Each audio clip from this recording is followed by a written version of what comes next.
Well,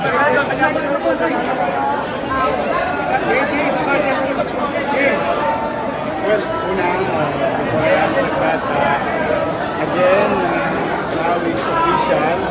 Chichi and I and most of the Yorme's Choice who won the local election in Manila have been proclaimed. So let me take this opportunity na magpasalamat ulit at walang hanggang pasasalamat sa aking mga minamahal na lolo't lola. I love you. Mga nanay at tatay natin na senior citizen at siyempre yung ating mga batang Maynila for the overwhelming support. And I hope this is just a start of our journey together. The people and the government works hand in hand to have a better city of Manila. Samahan niyo po kami. Umpisa pa lang po ito. For the meantime, in the next few days, Chichi and I and the newly elected members of the City Council will meet in preparation of plans that we promise to our people. So, yun. Second, 26 hours. Baliwala yung hinintay namin 26 hours. 3 years naghintay ang taong bayan. So yung paghintay namin 26, wala yung malita agad. But when I said we should start healing ourselves, simply because maraming mga masasakit na salita na naibato sa aming mga leader, sa amin, Chichi, ako, and all other things. But again and again, I just wanted to lead the city with no hatred among each other. I think we should come up with any way of random kindness sa ating isa sa isa't isa. Mas gusto ko yung bati-bati na lang tayo. At the end of the day, tayo rin naman mga batang Maynila magkikita sa finals. And those people who comes in and out of the city. So we have an obligation to do in the coming 6 weeks. We will prepare and I think we need to do what we have to do for the people of Manila.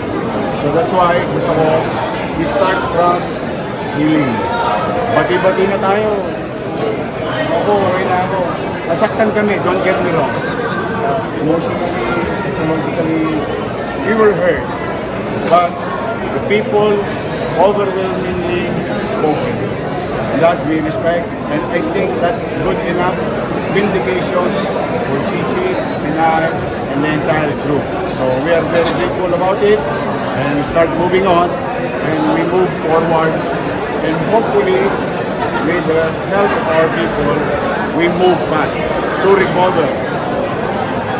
Mabalik ang kalumalasan, kalinisan, peace and order situation of the city, kapanatagan ng pamumuhay.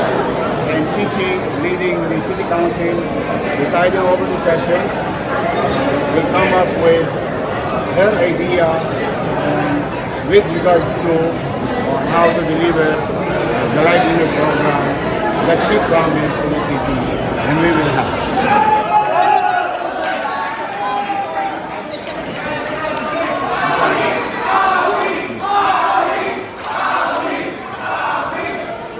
Will you be the first to reach out? Now I'm reaching out. I'm reaching out, and if there is a chance, of course. Why? You know, at the end of the day, they're going to be the citizen of the city. And I am obliged to do service for them. And that's the job. Dati nyo rin po naging vice mayor. Yes. So, Dr. Pani Laguna. So, she conceded already for asking you. I don't know, I've never heard. She did past 3 o'clock, sir. At 3 o'clock. And then, also all your feelings. So, apart from this reaching out, will there be any out exactly to her para talagang mas maging unified ang buhay nila? Thank you, Maris, for asking such question. Yes, we are. Of course, I did it before. I mean, many times.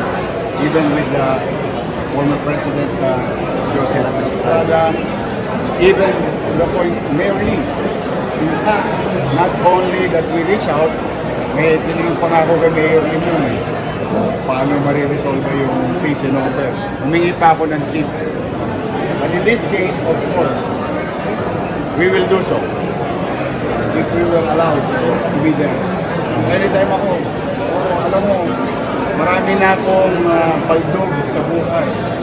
Marami na akong bakopang sa paa dahil sa pagkakadapa sa buhay. Maraming kapanan, maraming stumbling blocks. But at the end of the day, I think we should continue to value ang pagpapahalaga sa anak-anak. At pagpapahalaga, hindi ka pagpapahalaga sa akin. Yes, I will. Ano ang pakiramdam na magbabalik na yung sa Manila? Excited, but I know it's gonna be challenging because it's like doing it. Parang back to zero. But to the people who are watching, sa ating mga kababayan, manatag kayo, I'll do my best. We'll bring back certainty, order, and cleanliness in our city. I am. Well, that's what I did in the past. I mean, and even my predecessor, that's what they did. I think that's the norms. You know, that's a normal way to do it, so that we can move on. See, you know, this is not about us anymore. It's about the people. So, if we really love our people that we owe to serve, I think that's the only way to start and begin the journey of the city of Manila and the people who live in the city. How about your son, number one Oo nga. counselor? No, thank you mga taga-Tondo ah. Nirequest ko lang manalo eh. O, ginawa niyo pang number. I'm really grateful and happy for him. And I told him, ako anak, yari ka. So, if say talagang now you're giving a chance, you have to prove yourself. Following your footsteps. Well, I hope. Kasi sabi ko sa kanya, anak, basta matuturuan kita kung paano mag-gobyerno.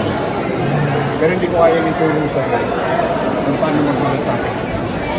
Because it is you as a person, in you, innate. Ano naman, maawain yun eh. Ano siya, puso rin niya eh. Madali siyang matouch sa sitwasyon nito. And I'm happy because that's a good start. Kasi if you're sympathetic sa katawan ng tao, that's a good start of governance.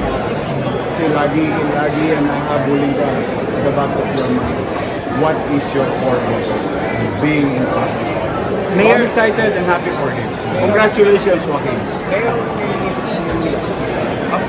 Yun, direkto, anan, kanto mo, kanto nila, lahat ng kanto rito sa Manila, kanto talaga. I mean, total tapos naman ang kampanya. We're just being realistic. I'll do my best. I hope the two contractors of the garbage collection will have a different approach under our administration. At hindi ako mangingimin kung ano man yung mangyayari sa kanila pag hindi sila nagbuti. Because kapakanan ng taong bayan kung pinag-usapan nito, hindi negosyo nila. Hindi sanidad ng tao. At ang sanidad ay issue ng mahirap, ng middle class at mayaman. Dahil ang sanidad ay nagdudulot ng sakit at ang sakit na dulot ito, walang pinipiling katayuan sa buhay. So, they have to catch up under my watch. But for the meantime, I will let Mayor Hani Lacuna do her job for the remainder so I think 6 weeks. Kasi siya naman pang Ang mga bata, huwag niyo muna akong message sa cancellation ng classes. Hindi pa po ako mayor. Mayor-elect pala ako. Kasi marami ako na-receive na ano yung ang tawag dito. Yorme, may pasok pa bukas. Oh. Hello mga estudyante, mag-ingat kayo. I love you, I'll see you soon. Ganun ka lang.